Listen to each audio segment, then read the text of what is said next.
Welcome into Seattle Seahawks today. I am Tom Downey, and Seattle has finally agreed to sign an outside free agent. Cornerback Artie Burns going to stick around with Sean Desai as he will be joining Seattle on a one-year, $2 million deal. Ooh, splashy, big move. Not really, but it is noteworthy since the Seahawks have finally agreed to sign an outside free agent. Remember, you can't actually sign anybody officially until the new league year begins in only a couple hours at this point.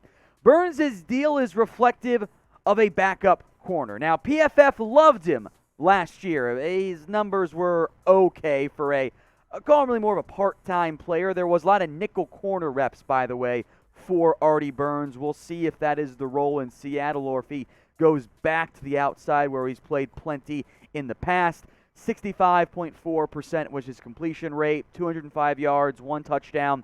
Not terrible. I'd argue that Bears cornerback room wasn't quite what they were hoping for, specifically outside of Jalen Johnson.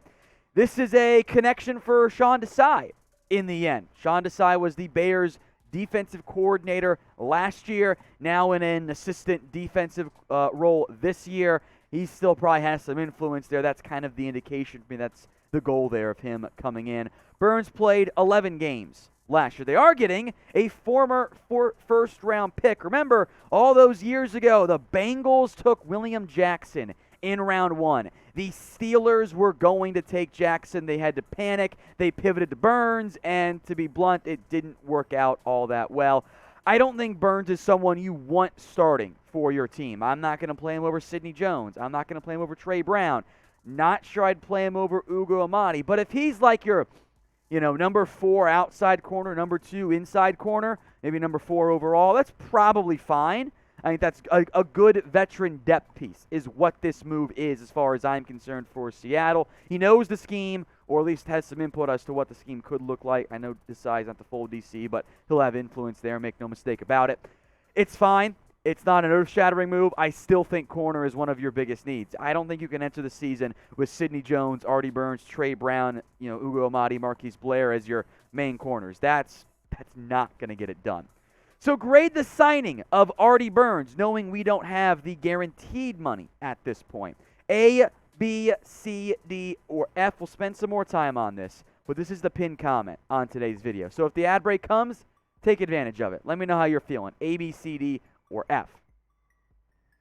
In the end, this, for me, does not fix the cornerback room. I think there is still more that needs to be done in Seattle in terms of adjusting and making this roster whole and being able to build a legitimate contender.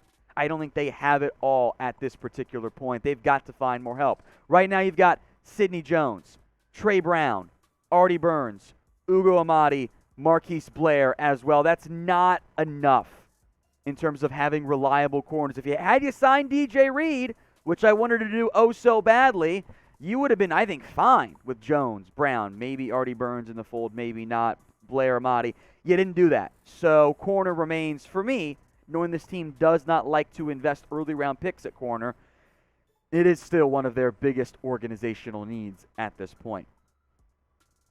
Let's talk quarterbacks now. A big deal. This is, of course, their biggest need beyond corner, not including corner. It's quarterback, number 1. Jeremy Fowler sent this out earlier this morning. A list of teams in the mix for Deshaun Watson, as list of teams in the mix for Deshaun Watson starts to crystallize. Seattle hasn't been a major player to this point. After asking around yesterday and today, there just hasn't been much buzz about Seattle and Watson. Maybe that changes. Could roll with Drew Lock and another QB. So don't expect Deshaun Watson to come to Seattle. It seems a lot more likely that the 4 teams heavily linked to Deshaun Watson of the Falcons, of the Saints, of the Panthers, and of the Browns, those are the 4 teams in the mix. Now, depending on where Deshaun Watson goes, that could hypothetically open up another QB for Seattle. On ESPN Live, Adam Schefter said this. Shout out Cam Marino for transcribing. The Falcons have planned an elaborate presentation for their meeting with Deshaun Watson on Wednesday to try to convince him to come home to Atlanta and play for the Falcons. Schefter adds that he thinks coming back to Atlanta is appealing for Watson. And then this part, how it relates more to Seattle. Adam mentions the Colts and the Seahawks as a few teams that could show potential mutual interest in Matt Ryan in the situation he is likely to be traded following a hypothetical Watson trade. We'll come back to this here momentarily, but if you want to bet on March Madness beyond just doing your bracket this year, do it with our sportsbook partner, BetUS. Chatsports.com/bet. Promo code Seahawks125 will get you a 125% deposit bonus. $100 down gets you that bonus. You can bet on all kinds of great March Madness odds. Gonzaga, the local flair to an extent, is the betting favorite. I guess local depending on where you live and where you're watching from. They're plus 325. You can bet on the first seed to be eliminated as well. There's a lot of fantastic odds out there.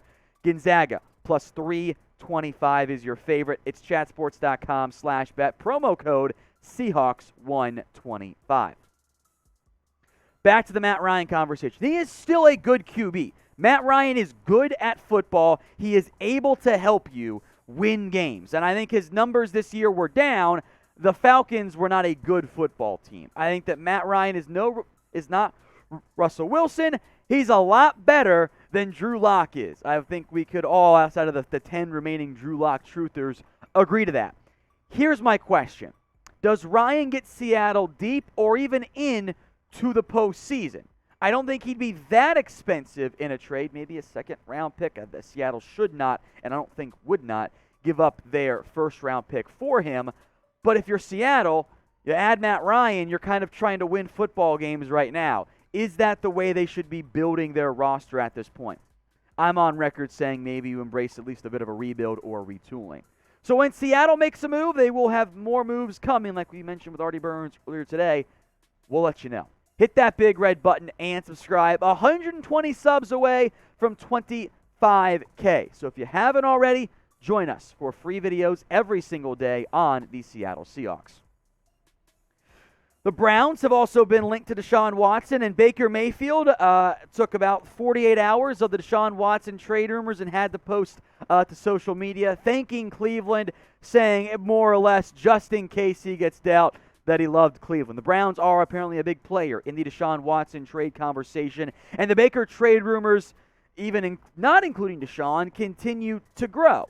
So there's been buzz. Indy has interest in Baker. Could Seattle then have interest, given that they were once linked to a Russell Wilson trade to the Cleveland Browns? Of course, that move did not end up going down. It all depends on the cost for me. Baker Mayfield, outside of a really good 10-ish game stretch last year and the promise he showed in year one, has not truly been a franchise QB. So what are you giving up? If you give up a day 2 pick and give Baker Mayfield a 1-year trial run, I don't hate that idea at all. If you're giving up a lot for him, I'm not sure he's your guy at this point. So pick a QB for me. Who would you rather have on your roster? Type BM for Baker Mayfield or type in MR for Matt Ryan. Make your pick for me in the comments right now. Baker was not good last year. He was hurt. I get that. His footwork is a mess, and there were way too many throws, or I should say non-throws, of Baker Mayfield staring down open receivers and not pulling the trigger.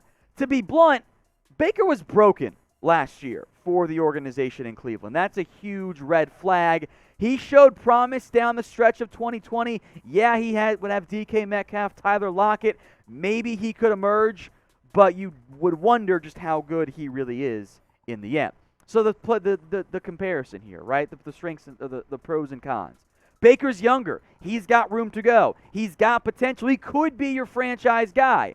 But Matt Ryan's better right now. He's a proven winner, proven successful. He is a better player right now than Baker Mayfield, despite the age, and he's a bit more durable than Baker Mayfield is, and Baker's coming off the non-throwing shoulder. He's not going to be able to improve quite as much as you'd like. So from a right-now perspective, you'd rather have Matt Ryan. But if you could get Baker Mayfield for a third, might be asking for too much from that perspective, I would have interest there. At that point, I would wonder, hey, maybe we can get Baker and maybe we give him a singular year, and if not, you move on next year and look at other QBs.